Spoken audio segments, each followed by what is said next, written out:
हिंदी की कक्षा में आपका स्वागत है बच्चों। पढ़ा आपने जो मैंने पिछले पद्यांश के आपको अर्थ बताए थे। अब आज हम करेंगे इसके प्रश्न उत्तरों पे चर्चा।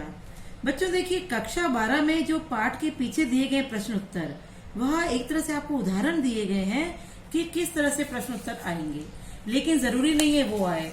सबसे महत्वपूर्ण तो ये है कि किस तरह के प्रश्न उत्तर आते हैं। ये जो आपको देखिए पाठ के पीछे जो दिए गए हैं, जरूरी नहीं इनमें से आए। एक है उदाहरण की कविता के साथ, कविता के आसपास इस तरह के प्रश्न आते हैं, ये नहीं है ना। मेन ये है कि कक्षा 12 में प्रश्न उत्तर आएंगे किस तरह से। तो कविता में से प्रश्न इस तरह से आ सकते हैं बेटा कि किसी भी पद्यांश को देके उसमें से आपसे प्रश्न उत्तर पूछ सकते हैं, ठीक है। किसी भी पद्यांश का भाव सौंदर्य और शिल्प सौंदर्य पूछ सकते हैं। मैं आपको बता चुकी हूँ भाव सौंदर्य क्या होता है, शिल्प सौंदर्य क्या होता है, आपको वो ध्यान रखना है। सबसे इम्पोर्टेंट चीज है कि इसमें से कुछ पद्यांश है, मैं जो बता रही हूँ उन्हें आप ध्यान से सुनिएगा। कुछ पद्यांश है जिनमें से प्रश्न ऐसा लगता है कि बहुत अच्छे से प्रश्न निकलेंगे। जैसे कि आप यही देख लीजिए कि न जग का ध्यान किया करता हूँ मैं विपरीत से लगे बा। एक तरफ तो कवि कह रहा है कि प्रश्न में देखिए जग जीवन का भार लिए फिरता हूँ, और दूसरी तरफ कहता है न जग का ध्यान किया करता हूँ। तो ये विपरीत से लगते हुए जो कथन है कवि के, इसमें प्रश्न उत्तर आ सकते हैं। तो ये हमें बताया जा चुका है कि कवि तो बहुत ज्यादा दुनिया से प्यार करता है। वो कहता है मैं दुनिया की परवाह करता हूँ, लेकिन दुनिया की जो सांसारिक चीजें हैं उसके प्रति मैं बेपरवाह हूँ।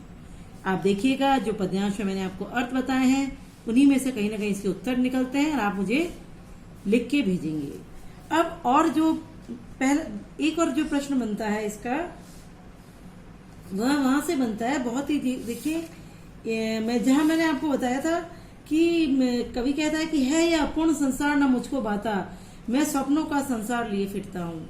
ये अपूर्ण संसार क्या है, कवि के सपनों का संसार क्या है, ये यहाँ से प्रश्न बन सकते हैं। प्रश्न तो किसी भी पद्यांश में से बन सकते हैं, लेकिन ये कुछ ऐसे है जिसे मुझे लगता है कि इम्पोर्टेंट है एग्जाम के दृष्टिकोण से भी। और ये जो सबसे ज्यादा मुझे लगता है कि बहुत ही महत्वपूर्ण है, इम्पोर्टेंट है, वो ये है कि कर यत्न मिटे सब सत्य किसी ने जाना, नादान वही है हाय जहां पर दाना। तो नादानी क्या है और दाना क्या है? क्या है नादानी? नादानी ये है कि सबने सत्य को जानने की कोशिश की है कि संसार का सत्य क्या है, ये जीवन का सत्य क्या है, लेकिन पता किसी को नहीं चल पाया। और वो कह रहे हैं कि मैं तो इसको भी भूलना चाहता हूँ। मैं संसार के जाल में जो भी उलझा हुआ हूँ, जितना भी मैं संसार में हूँ, उसको भी मैं भूलना चाहता हूँ। मैं संसारिकता के पाठ को भूलना चाहता हूँ। ये मैंने थोड़े से बताया है, जब आप देखेंगे जहां मैंने आपको समझाया तो आपको समझ में आ जाएगा। वैसे ही शीतल वाणी में आग को देखें आप ये देखिए यौवन का उन्माद देखे, प्रश्न कहीं से भी बन सकता है। तो आपको इस किसी भी कविता में क्या करना होता है कि कविता में 3 महत्वपूर्ण चीजें होती है। एक तो आपको कवि के व्यक्तित्व और कृतित्व के बारे में ध्यान होना चाहिए कि कवि किस तरह के कवि हैं, किस प्रकार की कविताएं लिखते हैं, जैसे कि मैंने आपको शुरू में बताया था। दूसरा हमें ध्यान रखना होता है कि कविता किस प्रकार की है, कवि ने जो कविता लिखी उसमें उसका मूल भाव क्या है। और तीसरी चीज क्या होती है कि आप कहीं भी देख लें, किसी भी पद्यांश में देख लें कि इसका भाव और शिल्प सौंदर्य क्या है। बच्चों एक चीज जब मैंने स्टार्टिंग में आपको बताई थी, जब शुरू किया तो मैंने कहा था रुबाइयां आपके कोर्स में है, तो जब मैं पढ़ाऊंगी तो बताऊंगी, फिर आप गोरखपुरी साहब की रुबाइयां हैं। लेकिन फिर भी रुबाइयां क्या है, क्योंकि कई जगह मैंने आपको बताया, पढ़ाते वक्त समझाया है कि इसमें रुबाइयों की मस्ती है, खयाम की रुबाइयों की मस्ती है। तो रुबाई क्या होता है? देखिए रुबाई उर्दू और फारसी का एक छंद या लेखन की शैली है जिसमें 4 पंक्तियां होती है। रुबाई में क्या होती है? 4 पंक्ति होती है।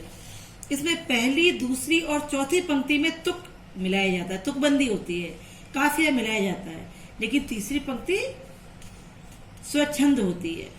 यही रुबाई है और यही उमर खयाम की रुबाइयों की मस्ती है, और रुबाइयां इसे ही कहते हैं। यानी कि ये भी एक प्रकार का फारसी छंद है, ठीक है। अब इस कविता में जहां हम एक जगह और है कि ये दूसरी कविता दिन जल्दी जल्दी ढलता है, इसमें भी आप देखिए कि प्रश्न बन सकते हैं। प्रश्न किस तरह के बनते हैं इसमें सोचिए। इसमें ये तो प्रश्न बनेगा ही बनेगा कि इसका काव्य सौंदर्य बताइए, शिल्प सौंदर्य बताइए, भाव सौंदर्य बताइए। साथ में प्रश्न बन सकता है कि कवि किस आशा से प्रेरित है, कवि के मन में क्या आशंका है, थका हुआ पंथी किस कारण जल्दी जल्दी चलता है, पक्षी क्यों तेज उड़ के घोंसले पर जाना चाहता है, और कवि क्यों बेचैन है, कवि के पांव क्यों शिथिल हो जाते हैं, और दिन जल्दी जल्दी ढलता है। ये बार बार इसकी आवृत्ति कविता में क्या प्रभाव डालती है। ठीक है, तो आज हमने इस पाठ के प्रश्न उत्तरों की चर्चा की है। आप आगे देखिएगा, आपको आप इसके जो प्रश्न उत्तर हैं वो करिए, जो भी समस्या वो बताइए। थैंक यू, धन्यवाद।